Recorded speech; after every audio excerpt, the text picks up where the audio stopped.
Shafakshams, Baghdad, December 18, 1243. Beyond dangling icicles and snow-covered roads, a messenger appeared in the distance. He said he came from Kayseri, and caused a stir among the dervishes, who knew visitors to be scarcer than sweet summer grapes at this time of the year. A messenger with a message urgent enough to be carried through snowstorms could only mean one of two things: either something terrible had happened or something important was about to happen. The arrival of the messenger set tongues wagging in the dervish lodge, as everyone was curious about the content of the letter handed to the master. But, shrouded in a cloak of mystery, he gave no hints whatsoever. Stolid and ruminant, and zealously guarded, for days he bore the expression of a man struggling with his conscience, finding it hard to reach the right decision. During that time it wasn't sheer curiosity that prompted me to closely observe Baba Zaman. Deep inside, I sensed that the letter concerned me personally, although in what way I could not tell. I spent many evenings in the praying room reciting the 99 names of God for guidance. Each time one name stood out: Al-Jabbar, the one in whose dominion nothing happens except that which he has willed. In the following days, while everyone in the lodge was making wild speculations, I spent my time alone in the garden, observing Mother Nature now cuddled under a heavy blanket of snow. Finally one day we heard the copper bell in the kitchen ring repeatedly, calling us all for an urgent meeting. Upon entering the main room in the Khanika, I found everyone present there, novices and senior dervishes alike, sitting in a wide circle. And in the middle of the circle was the master, his lips neatly pursed, his eyes hazy. After clearing his throat, he said, "Bismillah, you must be wondering why I summoned you here today. It is about this letter I received. It doesn't matter where it came from. Suffice it to say that it drew my attention to a subject of great consequence." Baba Zaman paused briefly and stared out the window. He looked fatigued, thin, and pale, as if he had aged considerably during these past days. But when he continued to speak, an unexpected determination filled his voice. "There lives an erudite scholar in a city not far away. He is good with words, but not so with metaphors, for he is no poet. He is loved, respected, and admired by thousands, but he himself is not a lover. Because of reasons far beyond me and you, someone from our lodge might have to go to meet him and be his comrade." My heart tightened in my chest. I exhaled slowly, very slowly. I couldn't help remembering one of the rules. Loneliness and solitude are two different things. When you are lonely, it is easy to delude yourself into believing that you are on the right path. Solitude is better for us, as it means being alone without feeling lonely. But eventually it is best to find a person, the person who will be your mirror. Remember, only in another person's heart can you truly see yourself and the presence of God within you. The master continued, "I am here to ask if any one of you would like to volunteer for the spiritual journey. I could just as well have appointed someone, but this is not a task that could be performed out of duty. For it can be done only out of love and in the name of love." A young dervish asked permission to speak. "Who is this scholar, master?" "I can reveal his name only to the one who is willing to go." Upon hearing this, several dervishes raised their hands, excited and impatient. There were 9 candidates. I joined them, becoming the 10th. Baba Zaman waved his hand, gesturing at us to wait for him to finish. "There is something else you should know before you make up your mind." With that, the master told us the journey was beset with great danger and unprecedented hardships, and there was no guarantee of coming back. Instantly all the hands went down. Except mine. Baba Zaman looked me straight in the eye for the first time in a long while, and as soon as his gaze met mine, I understood he knew right from the start that I would be the only one to volunteer. "Shams of Tabriz," the master said slowly and dully, as if my name left a heavy taste in his mouth. "I respect your determination, but you are not fully a member of this order. You are a guest." "I don't see how that could be a problem," I said. The master was silent for a long, reflective moment. Then, unexpectedly, he came to his feet and concluded, "Let's drop this subject for the time being. When spring comes, we will talk again." My heart rebelled. Though he knew that this mission was the sole reason I had come to Baghdad in the first place, Baba Zaman was robbing me of the chance to fulfill my destiny. "Why, master? Why wait when I am ready to go this very moment? "Just tell me the name of the city and the scholar and I will be on my way," I exclaimed. But the master retorted in a cold, stern voice I wasn't used to hearing from him, "There is nothing to discuss. The meeting is over." It was a long, harsh winter. The garden was frozen stiff, and so were my lips. For the next 3 months, I didn't speak a word to anyone. Every day I took long walks in the countryside, hoping to see a tree in blossom. But after snow came more snow. Spring wasn't anywhere on the horizon. Still, as low-spirited as I was outside, I remained grateful and hopeful inside, keeping in mind yet another rule. There was a rule that suited my mood: whatever happens in your life, no matter how troubling things might seem, do not enter the neighborhood of despair. Even when all doors remain closed, God will open up a new path only for you. Be thankful. It is easy to be thankful when all is well. A Sufi is thankful not only for what he has been given but also for all that he has been denied. Then finally one morning, I caught sight of a dazzling color, as delightful as a sweet song, sticking out from under the piles of snow. It was a bush clover covered with tiny lavender flowers. My heart filled with joy. As I walked back to the lodge, I ran into the ginger-haired novice and saluted him merrily. He was so used to seeing me fixed in a grumpy silence that his jaw dropped. "Smile, boy," I yelled. "Don't you see spring is in the air?" From that day on, the landscape changed with remarkable speed. The last snow melted, the trees budded, sparrows and wrens returned, and before long a faint spicy smell filled the air. One morning we heard the copper bell ring again. I was the first to reach the main room this time. Once again we sat in a wide circle around the master and listened to him talk about this prominent scholar of Islam who knew everything, except the pits of love. Again no one else volunteered. "I see that Shams is the only one to volunteer," Baba Zaman announced, his voice rising in pitch and thinning out like the howl of the wind. "But I'll wait for autumn before reaching a decision." I was stunned. I could not believe that this was happening. Here I was, ready to leave after 3 long months of postponement, and the master was telling me to put my journey off for another 6 months. With a plunging heart, I protested and complained and begged the master to tell me the name of the city and the scholar, but once again he refused.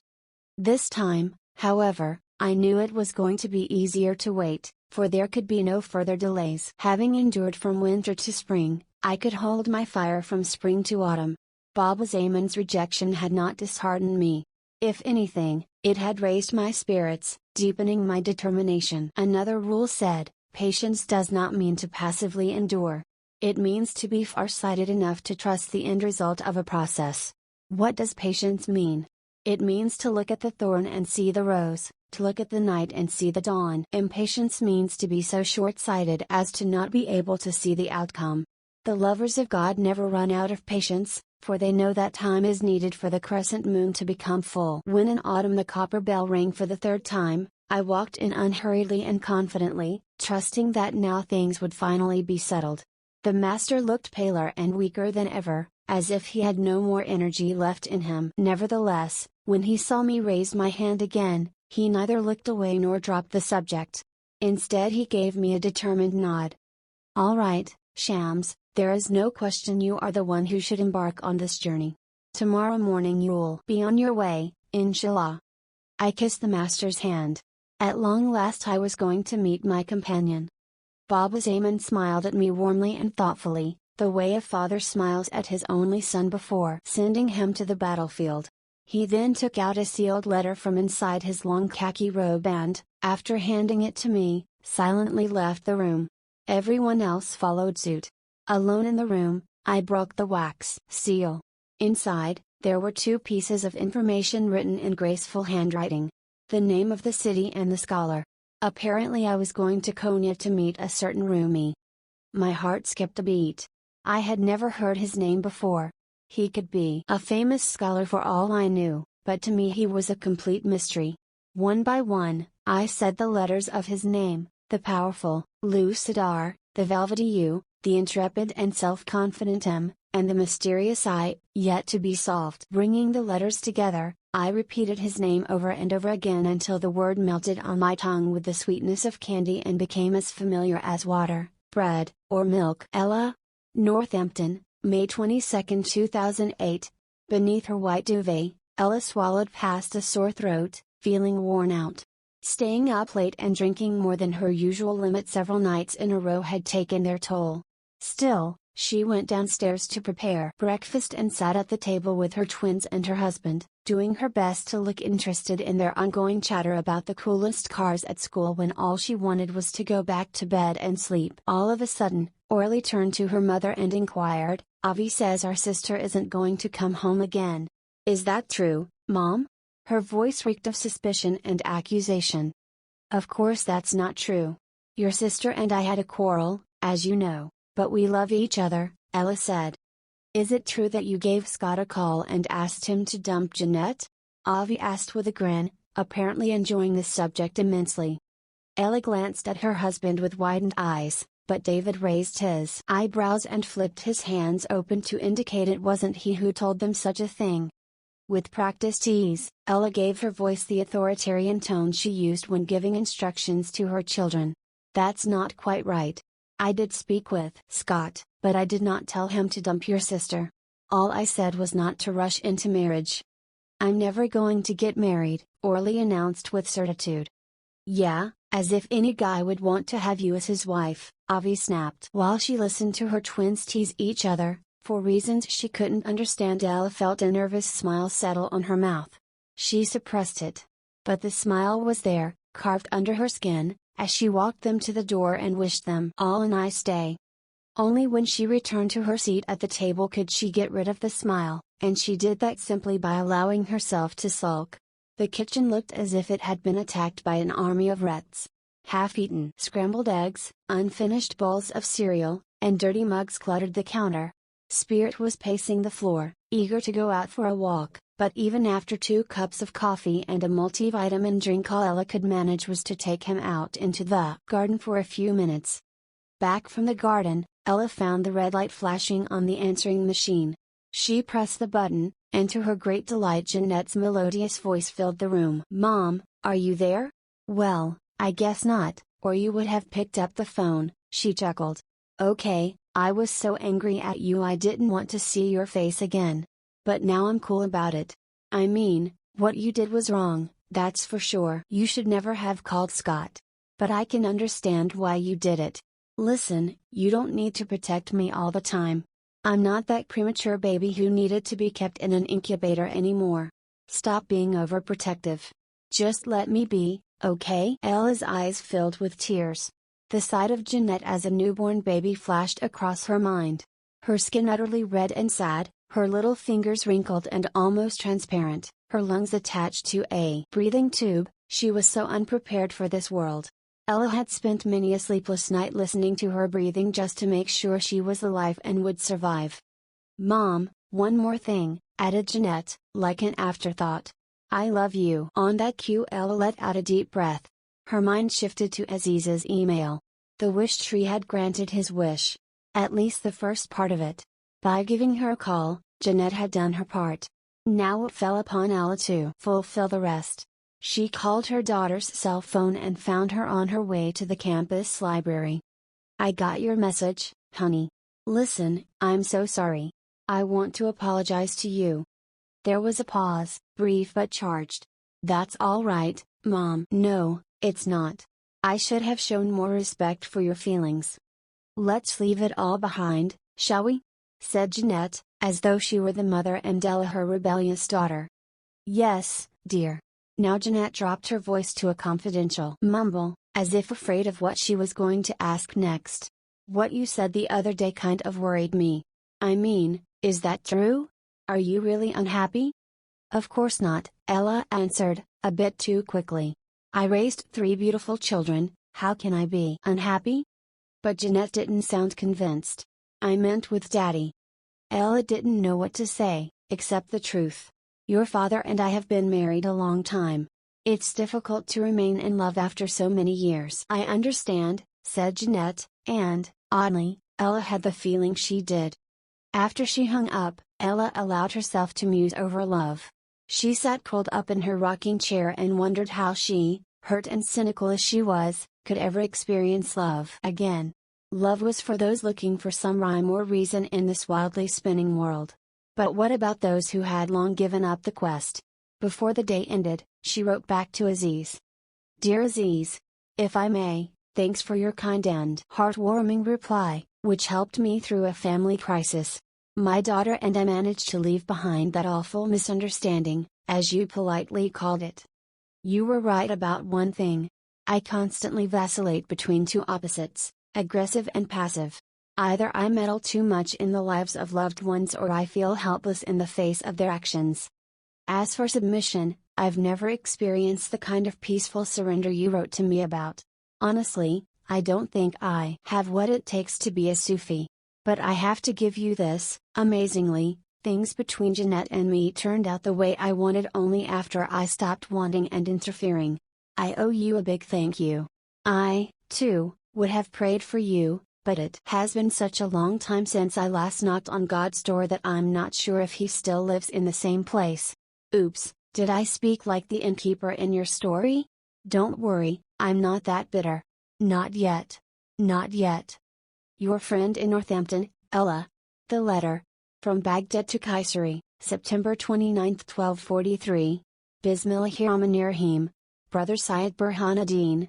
Peace be on you, and the mercy of God, and His blessings. I was very pleased to receive your letter and learn that you were as devoted to the path of love as ever. And yet your letter also put me in a quandary. For as soon as I learned you were looking for the companion of Rumi, I knew who you were talking about. What I did not know was what to do next. You see, there was under my roof a wandering dervish, Shams of Tabriz, who fit your description to the letter. Shams believed he had a special mission in this world, and to this end he wished to enlighten an enlightened person. Looking for neither disciples nor students, he asked God for a companion. Once he said to me that he hadn't come for the common people. He had come to put his finger on the pulse of those who guided the world to the truth. When I received your letter, I knew that Shams was destined to meet Rumi. Still, to make sure every one of my dervishes got an equal chance, I gathered them and without going into any details told them about a scholar whose heart had to be opened.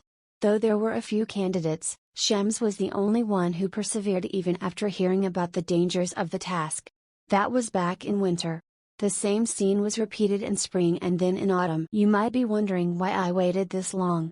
I have thought hard about this and frankly can offer only one reason: I have grown fond of Shams. It pained me to know that I was sending him on a dangerous journey. You see, Shams is not an easy person. As long as he lived a nomadic life, he could manage it pretty well, but if he stays in a town and mingles with the townspeople, I am afraid he will ruffle some feathers. This is why I tried to postpone his journey as long as I could. The evening before Shams left, we took a long walk around the mulberry trees where I grow silkworms. Old habits rarely die. Painfully delicate and surprisingly strong, silk resembles love. I told Shams how the silkworms destroy the silk they produce as they emerge from their cocoons. This is why the farmers have to make a choice between the silk and the silkworm. More often than not, they kill the silkworm while it is inside the cocoon in order to pull the silk out intact. It takes the lives of hundreds of silkworms to produce one silk scarf. The evening was now coming to an end. A chilly wind blew in our direction, and I shivered. In my old age, I get cold easily, but I knew it wasn't my age that caused this shiver. It was because I realized this was the last time Shams would stand in my garden. We will not see each other again. Not in this world. He, too, must have sensed it, for there was now sorrow in his eyes. This morning at the crack of dawn, he came to kiss my hand and ask for my blessings. I was surprised to see he had cut his long dark hair and shaved his beard, but he didn't offer an explanation and I didn't ask. Before he left, he said his part in the story resembled the silkworm. He and Rumi would retreat into a cocoon of divine love, only to come out when the time was ripe and the precious silk woven. But eventually, for the silk to survive, the silkworm had to die. Thus he left for Konya. May God protect him. I know I have done the right thing, and so have you, but my heart is heavy with sadness, and I already miss the most unusual and unruly dervish my lodge has ever welcomed. In the end we all belong to God, and to Him we shall return. May God suffice you, Baba Zaman.